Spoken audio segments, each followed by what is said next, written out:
ассалому алейкум катбонуони азиз, ба канали кулчиқанд хуш омадед.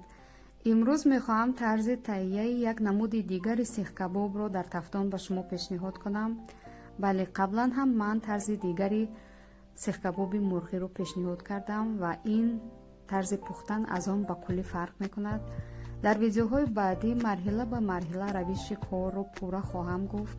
умедворам писандатон меояд ва қаблан арзи сипос барои дастгириҳои ҳамешагиятон ва то видеоҳои дигар. худованд нигаҳбони мо шумо. ташаккури зиёд.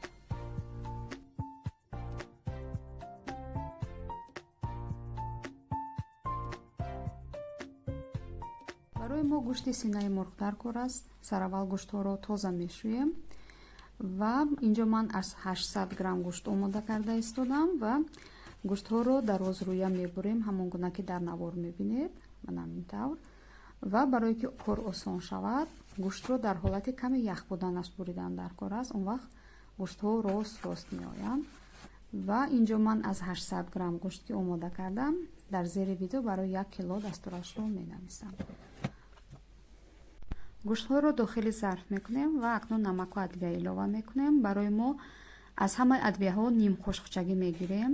ним қошуқча зарчӯба, ним қошуқча мурчи сиёҳ, тухми гаштнич, мурчи сурх, филфил ва 3 қошуқ ё 4 қошуқ равғани растанӣ ва 3-4 қошуқ сиркаи туруш ё ки соевый соус. ҳамаро хуб омехта карда, як қошуқча намак меандозем ва хуб омехта карда мегузорем 2 соат дам мегирад. хуб 2 соат гузашт. лали тафтонро равған мемолем ва гӯштҳои мурғро ҳамон гуна ки дар навор мебинед ба сихчӯб мекашем.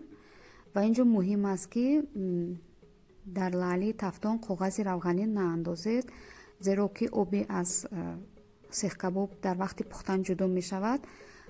поёни сихкабоб метавонад мулоим биёяд ва ё умуман напазад. барои ҳамин инҷо муҳим аст ки лали тафтонро серавғантар кунед ва аз коғаз истифода накунед.